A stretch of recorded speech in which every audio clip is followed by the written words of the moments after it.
এখানে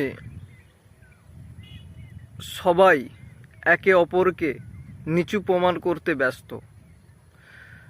যখন কোনো ব্যক্তি তার সবটুকু ভার, অহংকার এই প্রকৃতি মানে পরমাত্মার চরণে সমর্পণ করে, ঠিক তখন তার ভার এই প্রকৃতি মানে পরমাত্মা নিয়ে নেয়।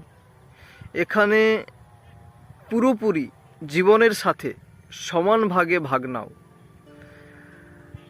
জীবন ঠিক যেন খালি ক্যানভাস, রং তুলি দিয়ে যা আঁকবে তাই পূর্ণতার সাথে চিত্র তৈরি হয়ে যাবে। তাই জীবনের সাথে